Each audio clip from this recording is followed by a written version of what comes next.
జోగి రమేష్ ఇంటి మీద దాడి చేసిన తరువాత జోగి రమేష్ కుటుంబాన్ని పరామర్శించడానికి వెళ్ళిన నాయకులను కూడా అరెస్ట్ చేసి పోలీస్ స్టేషన్లో పెట్టారు. సత్యనారాయణపురం పోలీస్ స్టేషన్లో ఉన్న ఎన్టీఆర్ జిల్లా అధ్యక్షులు అవినాష్ని పరామర్శించడానికి వచ్చారు. మాజీ ఎమ్మెల్యే మల్లాది విష్ణు ప్రస్తుతం మనతో ఉన్నారు. సరే, ఎలా చూస్తారు?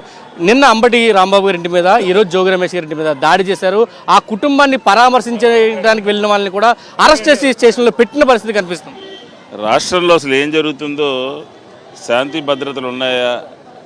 నిన్న జరిగినటువంటి సంఘటన చూస్తే అంబటి రాంబాబు గారు మాజీ మంత్రివర్యులు, గుంటూరు జిల్లా అధ్యక్షులు, వారింటి మీద ఒక 24 గంటల పాటు తెలుగుదేశము పోలీసులు కలిసి వరుసగా దాడులు చేయటము, తగలబెట్టడము, నిప్పంటించడము, ఆయన మీద హత్యా ప్రయత్నం చేయటము, హత్య చేయాలని చూడటము. అసలు ఏం జరుగుతుంది?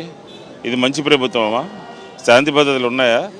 అలాగే ఈరోజు ఒక బీసీ మంత్రిగా పనిచేసినటువంటి జోగి రమేష్ గారి ఇంటి మీద ముందస్తుగా పోలీసు యంత్రాంగము ఇంటెలిజెన్స్ ద్వారా కానీ, స్పెషల్ బ్రాంచ్ ద్వారా కానీ దానికి సంబంధించినటువంటి సమాచారాన్ని అంతా కూడా తెలుసుకుని ఎక్కడ కూడా ఘర్షణలు జరగకుండా, దాడులు జరగకుండా, ఇలాంటి అసాంఘిక కార్యక్రమాలు జరగకుండా నివారించాల్సినటువంటి బాధ్యత పోలీసు యంత్రాంగం మీద. ఏం జరుగుతుంది? ముందస్తుగా 2 గంటల పాటు 400 మంది వచ్చి ఫలానా మాజీ మంత్రి జోగి రమేష్ ఇంటి మీద దాడి చేయబోతున్నారని చెప్పని పదే పదే చెప్పినప్పటికీ కూడా అరాచక శక్తులేమో 500 మంది ఉన్నారు, పోలీసులేమో 30-40 మంది ఉన్నారు. ఇది ఎక్కడి ప్రజాస్వామ్యం? ఆంధ్రప్రదేశ్లో ప్రజాస్వామ్యం ఉందండి? ప్రభుత్వం పనిచేస్తుందా అండి? జగన్మోహన్ రెడ్డి గారికి అండగా ఉన్నటువంటి కులాలు, ఆంధ్రప్రదేశ్లో ఉన్నటువంటి కాపు సామాజిక వర్గం కానీ, బీసీలు కానీ, వీరందరూ కూడా జగన్మోహన్ రెడ్డి గారు కొమ్ము కాస్తున్నారని చెప్పి నా నాయకుల్ని భయపెట్టాలని చెప్పిన ప్రయత్నం జరుగుతుంది.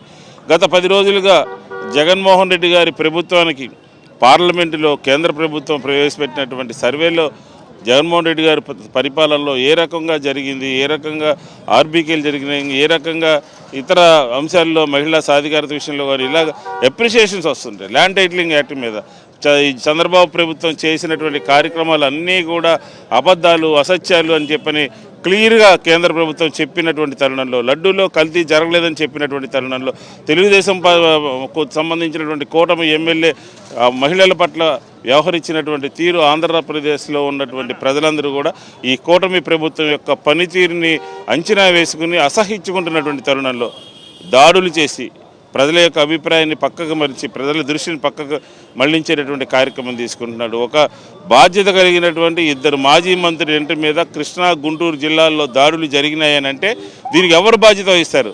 రాజీనామా చేయాలి. డీజీపీ గారు ఏం చేస్తూ ఉన్నారు? పోలీస్ యంత్రాంగం ఏం చేస్తూ ఉంది? హత్యలు జరుగుతూ ఉంటే, దాడులు జరుగుతూ ఉంటే ఇళ్ల మీద అంటించేటటువంటి కార్యక్రమం తీసుకుంటే ఆ ఇంట్లో మహిళలు ఉంటారు, పిల్లలు ఉంటారు, పెద్దవాళ్ళు ఉంటారు. ఇదేనా? దీన్ని ఏమంటారు? దీని జంగిల్ రాజ్యం కాదా? రాక్షస రాజ్యం కాదా? ఇది మంచి ప్రభుత్వమా? చెప్పండి. జగన్మోహన్ రెడ్డి గారు 10 రోజుల క్రితం చెప్పారు, ఆంధ్రప్రదేశ్లో నడుస్తున్నటువంటి రాజ్యం జంగిల్ రాజ్యం నడుస్తుంది అని చెప్పని. ఆ రోజు కొంతమంది మంత్రులు రోడ్డు మీద వచ్చి మాట్లాడారు. దీనికి సమాధానం చెప్పాలి. ఈరోజు జరిగినటువంటి దాడికి, నిన్న జరిగినటువంటి దాడికి కూటమి ప్రభుత్వం సమాధానం చెప్పాలి అని చెప్పని వైఎస్ఆర్ కాంగ్రెస్ పార్టీ ఇదే ధోరణిలో ప్రభుత్వం కనుక కొనసాగితే, ఈరోజు ఒక పక్క పేర్ని నాని గారి మీద దాడి చేయాలని చెప్పిన ఆలోచిస్తున్నారని చెప్పిన వార్తలు వస్తూ ఉన్నాయి. నిన్న విడుదల రజనీ గారి మీద దాడి చేశారు, అంబటి రాంబాబు, జోగి రమేష్, అలాగే బొల్ల బ్రహ్మనాయుడు, ఇలా వైఎస్ఆర్ కాంగ్రెస్ పార్టీకి అండగా ఉన్నటువంటి లీడర్స్ మీద దాడి చేస్తే ప్రజలు హర్షిస్తారా? ప్రజలు క్షమిస్తారా మిమ్మల్ని? ఖచ్చితంగా ప్రజల యొక్క అభిప్రాయాన్ని, ఆంధ్రప్రదేశ్లో ప్రజలందరినీ కూడగట్టి ఈ ప్రభుత్వం చేస్తున్నటువంటి, కూటమి చేస్తున్నటువంటి అప్రజాస్వామిక విధానాలు, శాంతి భద్రతలకు ఎక్కడైతే విఘాతం కలిగిస్తుందో, దాడులు చేస్తుందో, ఇళ్లు తగలబెడుతుందో దాని మీద వైఎస్ఆర్ కాంగ్రెస్ పార్టీ ఒక కార్యాచరణ ప్రణాళికను రూపొందించుకుని ప్రజల దగ్గరికి వెళ్తాము అని చెప్పి ఈ సందర్భంగా తెలియజేస్తాను. 24 గంటల్లో చుక్కలు చూపిస్తామని మాట్లాడుతుంటే, మరొక లీడర్ వారం రోజుల పాటు వైసీపీ కార్యకర్తలకి, నాయకులకి చుక్కలు చూపిస్తాం అంటూ చెప్తున్నారు. వారం రోజుల పాటు ఈ దాడులు జరుగుతుంటే ఇంట్లు ఇస్తున్న పరిస్థితి కూడా కనిపిస్తుంది. ఏం చెప్తారు? పరిపాలన చేతకాని మనుషులు పరిపాలన మీద శ్రద్ధ పెట్టవలసిన పోయి, పరిపాలన చేతకాక వైఎస్ఆర్ కాంగ్రెస్ పార్టీ నాయకులను తుదిముచ్చడం కోసమే ఇలా ప్రయత్నం అంతా కూడా. ఈరోజు ఎక్కడ చూసినా సరే ప్రజల్లో తీవ్ర అసంతృప్తి ఉంది. ప్రజల్లో ఏ హామీలు నెరవేర్చట్లేదు, ఈ పరిపాలన చేతకాట్లేదని మాట్లాడుకుంటే దానికి ఉదాహరణ కల్తీ నెయ్యి. కల్తీ నెయ్యి గురించి ల్యాబ్ టెస్ట్ రిపోర్ట్లు వచ్చిన తర్వాత ఎవరైతే కల్తీ నెయ్యి గురించి మా పార్టీకి అంటకట్టాలని చెప్పి భుజాలు తడుకొని అనవసరంగా రాతాంతం చేశారో వాళ్ళు దొరికిపోయి ఏం చేయాలో తెలియక ఒక డైవర్షన్ పాలిటిక్స్ని తీసుకొచ్చారు. ఆ డైవర్షన్ పాలిటిక్స్లో భాగంగా అంబటి రాంబాబు గారి మీద దాడి జరగటం, అంబటి రాంబాబు గారి మీద దాడి జరగడమే కాదు, ఆయన ఇంట్లో లేని టైంలో మహిళల మీద దాడి చేసే ప్రయత్నంగా ఇళ్ళు పగలగొట్టడం, లేకపోతే తలుపులు పగలగొట్టడం, అద్దాలు పగలగొట్టడం. అదేవిధంగా నిన్న ఈరోజు జోగి రమేష్ గారి ఇళ్ళ మీద, జోగి రమేష్ గారు తంబాలపల్లి కోర్టు ఎపిరెన్స్ ఉండి వెళ్ళారని తెలిసి కూడా ఈరోజు 500 మంది గోండాలు, బ్లేడ్ బ్యాచ్, గంజా బ్యాచ్ వాళ్ళకి 2000 రూపాయలు చొప్పున మందు పోపిచ్చి వాళ్ళని ఎవరైతే పోలీసులు ఒకప్పుడు వాళ్ళని అరెస్ట్ చేసి జైల్లో పెట్టి బుద్ధి చెప్పిన పోలీసులు ఎప్పుడు 2019 నుంచి 24 వరకు వారిని పోలీసులే దగ్గరుండి వాళ్ళకి సెక్యూరిటీగా ఉండి వాళ్ళ చేత గొడవలు చేపించి వాళ్ళకి వీళ్ళు సెక్యూరిటీగా ఉన్నారంటే ఈ రాష్ట్రంలో పోలీసు వ్యవస్థ ఎంత దిగజారిపోయిందో అర్థం చేసుకోవచ్చు. మరి ఇంత దిగజారిపోయిన పోలీసు వ్యవస్థ నిన్న అంబటి రాంబాబు గారి మీద దాడి జరిగితే ఒక్కని అరెస్ట్ చేయలేదు. అంబటి రాంబాబు గారి మీద ఇంటి మీద దాడి చేస్తే ఒక్క ఎఫ్ఐఆర్ లేదు. అదేవిధంగా జోగి రమేష్ మీద ఇంటి మీద దాడి జరిగితే ఒక ఎఫ్ఐఆర్ లేదు, ఒక ఐడెంటిఫికేషన్ లేదు. ఈరోజు జోగి రమేష్ కుటుంబాన్ని పరామర్శించడానికి వైఎస్ఆర్ కాంగ్రెస్ పార్టీ ఎన్టీఆర్ జిల్లా నాయకులంతా కదిలితే మమ్మల్ని తీసుకొచ్చి ఇక్కడ జైల్లో పెట్టిన పోలీస్ స్టేషన్లో పెట్టి 4 గంటలు 6 గంటలు డిటైన్ చేస్తున్నారంటే ఎంత పోలీసులు పసుపు చొక్కా చేసుకుని పరిపాలన చేస్తారు. నేను ముఖ్యంగా తెలుగుదేశం పార్టీ చెప్పట్లే, ఈ ఎవరైతే కాకి షర్ట్ వేసుకొని పసుపు రంగు ఉద్యోగం చేస్తున్న వాళ్ళకి చెప్తున్నాను, రేపు అనేది వస్తుంది, రేపు ఖచ్చితంగా వస్తుంది. మిమ్మల్ని ఏ విధంగా చట్టబద్ధంగా చేయాలో ఇది తప్పకుండా చేస్తుంది. ఇక తెలుగుదేశం పార్టీ నాయకులకి కార్యకర్తలు చెప్తాను, మీరు ఏదైతే మా నాయకుడు చెప్పాడు, మీరు ఏదైతే విత్తుతున్నారో అదే పునరావృతం అవుతుంది, అదే చేయబోతున్నాం. ఈ రోజుకి దాడికి దాడి చెప్పారు కదా, 24 గంటలు అంబటి రాంబాబు గారు చుక్కలు చూపిస్తారని.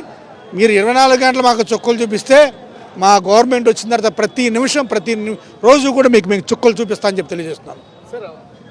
జోగి రమేష్ గారు పోలీసులకు ముందే చెప్పారు ప్రాణహాని ఉంది, కుటుంబం మీద దాడి జరిగే అవకాశం ఉందంటూ కూడా చెప్పారు. కానీ ఎక్కడా కూడా అటువంటి చర్యలు తీసుకోలేదు. దాడిని కూడా పోలీసులు ప్రేక్షక పాత్ర పోషించారంటూ కుటుంబ సభ్యులు చెప్తున్నారు. టీడీపీ వైసీపీకి సంబంధించిన కార్యకర్తలు కూడా చెప్తున్న పరిస్థితి. ముఖ్యంగా జగన్మోహన్ రెడ్డి గారికి అండగా నిలిచినటువంటి కార్యకర్తల్ని, నాయకుల్ని, వీళ్ళందరినీ కూడా నిర్వీర్యం చేయాలనేటువంటి ఒకే ఒక ఉద్దేశంతో చేసినటువంటి ఈ కార్యక్రమంలో భాగమే. ఇంత ఇన్ఫర్మేషన్ ఇచ్చినప్పటికీ కూడా ఇది జోగి రమేష్ గారు ఇచ్చారనేటువంటి ఇతర నాయకులు వీళ్ళ మీదకి వెళ్ళినప్పుడు కూడా ఈ ఇన్ఫర్మేషన్ ఇచ్చినా కానీ కూడా వాళ్ళు ఎటువంటి పరిస్థితులు పట్టించుకోవాలి. అంటే దాని అర్థం ఏంటంటే పోలీసు వ్యవస్థ యావత్తు కూడా టీడీపీ కార్యకర్తలకు అండగా నిలిచింది, అండగా నిలిచి వారికి సపోర్ట్ చేస్తూ వెళ్ళేటువంటిది. నిన్న మనం చూసాం, ఇవాళ మనం నిన్న అంబటి రాంబాబు దగ్గరికి వెళ్ళేటువంటి సమయంలో పోలీసులు పహారా కాస్తూ కర్రలు పట్టుకుని వెళ్తూ ఉంటే కూడా పోలీసులు అక్కడే ఉన్నారు. అదే తరహాలో ఇవాళ మళ్ళా జోగి రమేష్ గారు ఇంటికి వెళ్తూ ఉంటే 10 మంది పోలీసులు వాళ్ళ దగ్గర రాడ్లు ఉన్నాయి, కర్రలు ఉన్నాయి, పెట్రోల్ బాంబులు లాంటివి ఉన్నాయి, ఇసురేస్తున్నా కానీ కూడా చూస్తూ ఉండేటువంటి విజువల్స్ అన్నీ కనపడుతూ ఉన్నాయి. ఇంత దారుణం జరుగుతున్నా కానీ కూడా వారి మీద ఏ రకమైనటువంటి యాక్షన్ తీసుకోవాలా? డైరెక్ట్గా ముఖ్యమంత్రి డైరెక్ట్గా చెప్తా ఉన్నాడు, జగన్మోహన్ రెడ్డి గారిని చంపాలని గతంలోనే అని అన్నాడు. మీ అమ్మ బాబు జాగీరా, లేకపోతే మీ అమ్మమ్మ మొగుడు జాగీరా అనేటువంటి మాటలు మాట్లాడినటువంటి చంద్రబాబు నాయుడిని కేసులో పెట్టద్దా, కేసుల్లో ఇరికించ చేయొద్దా అనేటువంటిది అన్నాం.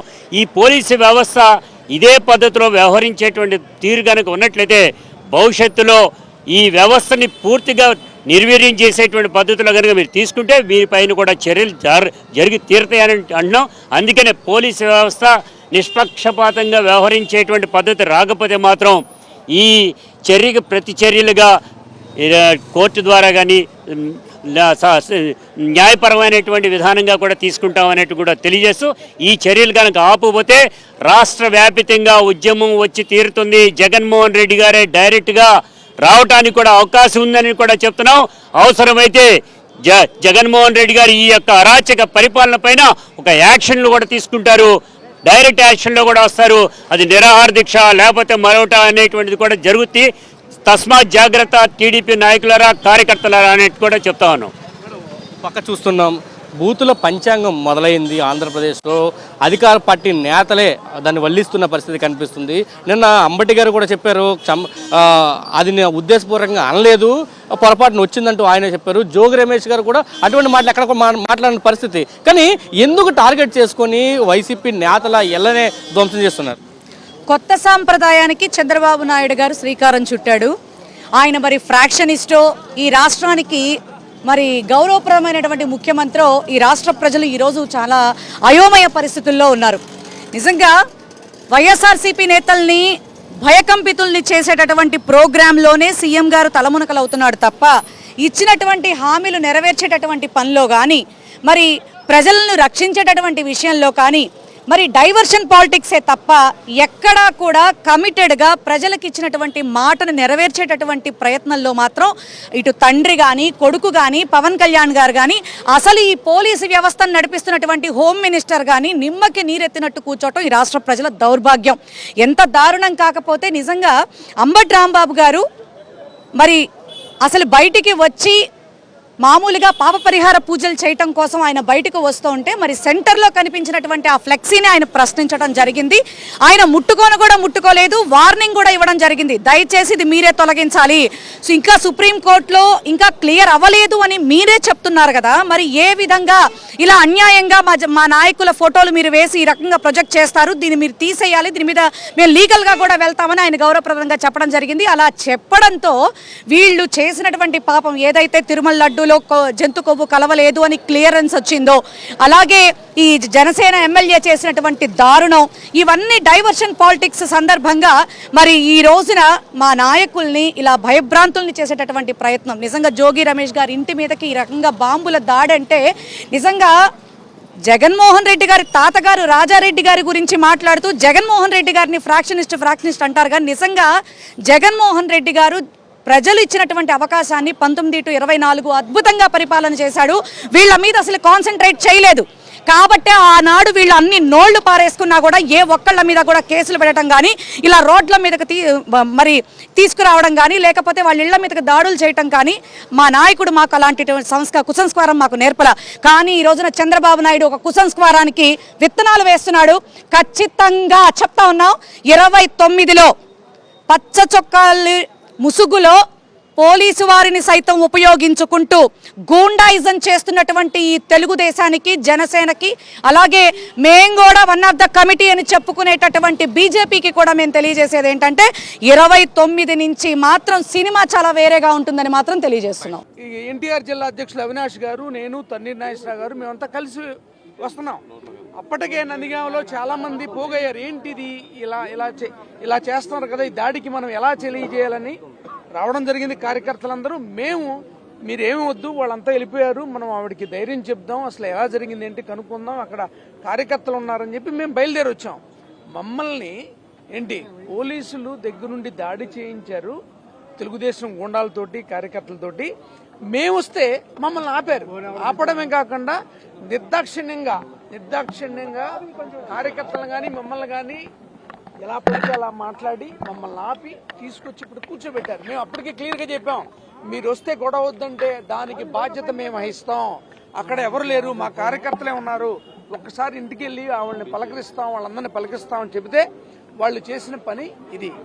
అందుకనే అసలు మేము భారతదేశ పౌరులమా కాదా, రాజ్యాంగం మాకు వర్తిస్తుందా వర్తించదా, ఎలా చూడాలా దీన్ని, అసలు ఎలా చూడాలా అంటే మాకు రాజ్యాంగం మాకు వర్తించదా, మాకు స్వేచ్ఛ కానీ లేకపోతే మాకేమీ లేదు. అసలు మేము క్లియర్గా చెప్పాం, ఏసీపీ గారికి క్లియర్గా చెప్పాం, ఏం జరిగినా బాధ్యత మేము వహిస్తాం, మేము వస్తున్నాం, పలకరించి వెళ్ళిపోతాం, ఏ విధమైనటువంటి సమస్యలు ఉండవు.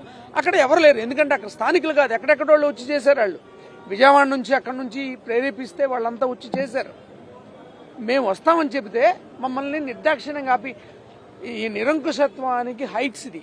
ఇంతకన్నా నిరంకుశ పరిపాలన లేదు.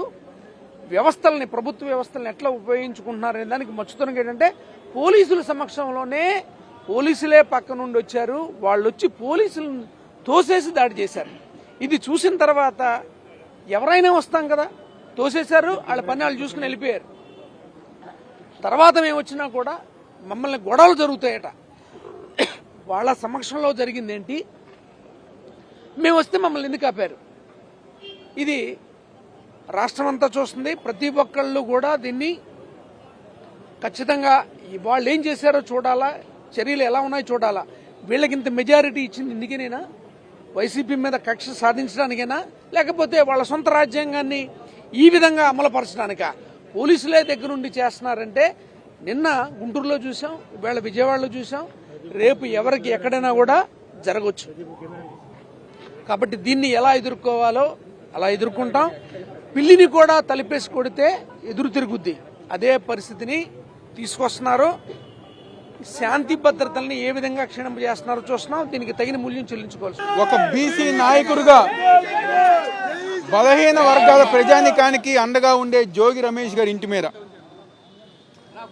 తెలుగుదేశం పార్టీకి సంబంధించిన గూండాలు, రౌడీలు, బ్లేడ్ బ్యాచ్ వీళ్ళందరూ గారా కలిసి పోలీసుల ఒక సహకారంతో పోలీసుల సమక్షంలోనే వాళ్ళ ఇంటి పైన రాడ్లు ఇసిరేసి అద్దాలు పగలగొట్టి ఎంతగా దిగజారిపోయారంటే పెట్రోల్ బాంబులు వేసి నిప్పంటిచ్చే విధంగా ఈరోజు తెలుగుదేశం పార్టీ గూండాలు డైరెక్ట్గా తెలుగుదేశం పార్టీ ఆఫీస్ నుంచి వాళ్ళు ఆదేశాలు ఇస్తే ఎవరైతే బ్లేడ్ బ్యాచ్ ఉన్నారో వాళ్ళకి ముందు పోపిచ్చి రౌడీ షీటర్లని, గోండాల్ని ఈరోజు తీసుకొచ్చి దారులు చేయించారు. అదేవిధంగా నిన్న ఒక కాపు నాయకుడిగా, ఒక సీనియర్ నాయకుడిగా, మాజీ మంత్రిగా పనిచేసిన అంబటి రాంబాబు గారి ఇంటి మీద, ఆఫీస్ మీద ఇదే రకంగా దాడులు చేసి ఆయన అరెస్ట్ చేశారు. జోగి రమేష్ గారు ఇదే విధంగా వాళ్ళ ఇంటి మీద దాడి చేసి ఇంట్లో మహిళలు ఉన్నారో అన్నీ గారు చూడకుండా ఈరోజు దాడి చేశారు. అంటే ఒక రౌడీ రాజ్యం, ఒక జంగిల్ పరిపాలన ఈరోజు ఆంధ్రప్రదేశ్ రాష్ట్రంలో కొనసాగుతుంది. చంద్రబాబు నాయకత్వంలో, కూటమి ప్రభుత్వం ఆధ్వర్యంలో ఈరోజు రెడ్ బుక్ రాజ్యాంగం అంటే వైఎస్ఆర్ కాంగ్రెస్ పార్టీ నాయకులు ఇళ్ల మేర దాడులు చేసే పరిస్థితి ఈరోజు రెడ్ బుక్ రాజ్యాంగం నడుస్తుంది. ఏమవుతుంది మీరు దాడులు చేస్తే? రేపనే రోజు గుర్తుపెట్టుకోవాలి, వైఎస్ఆర్ కాంగ్రెస్ పార్టీ జగన్మోహన్ రెడ్డి గారి నాయకత్వం వచ్చిన తర్వాత ఈ దాడులు చేసిన ప్రతి ఒక్కరి గార బుద్ధొచ్చే విధంగా మేము ముందుకెళ్తామని చెప్పి అందరూ చెప్పుతున్నా. ఈరోజు బాధాకర విషయం, పోలీసులు వాళ్ళు పోలీస్ యూనిఫాములు తీసి పసుపు చొక్కా వేసుకోవాల్సిన పరిస్థితి ఈరోజు ఈ రాష్ట్రంలో నడుస్తుంది. ఈరోజు అన్యాయంగా ఈరోజు మా మాజీ మంత్రి, మా నాయకుడు ఇంటి కాల్ చేస్తే, ఇంటి మీద దాడి చేస్తే మాజీ ఎమ్మెల్యే గారు జగన్మోహన్ రావు గారు కానివ్వండి, సమన్వయకర్త జగ్గేపేట తంది నాగేశ్వరరావు గారిని ఉండండి, మేమందరం గారా ఇంకో పక్క ఇటు పక్క నుంచి విష్ణు గారు, వెల్లంపల్లి శ్రీనివాసరావు గారు, స్వామిదాస్ గారు, రుహుల్లా గారు, అరుణ్ గారు, మేయర్, డిప్యూటీ మేయర్ మేమందరం గారు పరామర్శిస్తానికి వెళ్తే అన్యాయంగా మమ్మల్ని అరెస్ట్ చేశారు. దేనికి? మేము వెళ్తే గొడవలు జరుగుతాయంట. పోలీసులు వాళ్ళు ఆలోచించాలి, పోలీసులు దేనికి ఉన్నారు? మేము శాంతియుతంగా వెళ్ళి మా నాయకుడు వెళ్ళి, మా పార్టీకి సంబంధించిన నాయకుడు వెళ్ళి చూసి వస్తాము, వాళ్ళ వైఫ్ని పలకరించి వస్తామని చెప్పి వెళ్తే టెన్షన్ వాతావరణం అని చెప్పని మమ్మల్ని అరెస్ట్ చేశారు. ఎవరైతే రాడ్లు, పెట్రోల్ సీసాలు ఇసిరేసిన వాళ్ళు మాత్రం దగ్గరుండి ఏపిచ్చారు ఈ పోలీస్ వ్యవస్థ. గుర్తుపెట్టుకోవాలి, ఎవరైతే అధికారులు ఉన్నారో, ఈరోజు జరిగిన సంఘటనలో పాలు పంచుకున్న అధికారులు ఉన్నారో, తప్పకుండా మీరు రిటైర్ అయినా రేపు మేము వచ్చిన తర్వాత అన్ని విధాలుగా చట్టం ముందు నిలబెట్టే బాధ్యత మేము తీసుకుంటామని చెప్పి ఈరోజు ఆ పోలీస్ వాళ్ళ గారు చెప్తూ, దీనివల్ల మా నాయకులు, కార్యకర్తలు ఎవరు గారు భయపడరు, ఎవరు గారు పట్టించుకోరు. మాకు వైఎస్ఆర్ కాంగ్రెస్ పార్టీ జగన్మోహన్ రెడ్డి గారు మాతో ఉన్నారు. ఆయన నాయకత్వంలో మీరు చేసే కూటమి ప్రభుత్వం చేసే ప్రజా వ్యతిరేక కార్యక్రమాలు ఇంకా పోరాటం చేసుకుంటూ ముందుకెళ్తామని చెప్పని జోగి రమేష్ గారి కుటుంబానికి, ఆయనకి మొత్తం గారు వైఎస్ఆర్ కాంగ్రెస్ పార్టీ ఎన్టీఆర్ జిల్లా పూర్తిగా అండగా మద్దతుగా ఉంటుందని చెప్పని ఈ సందర్భంగా చెప్తూ సెలవు తీసుకుంటాను.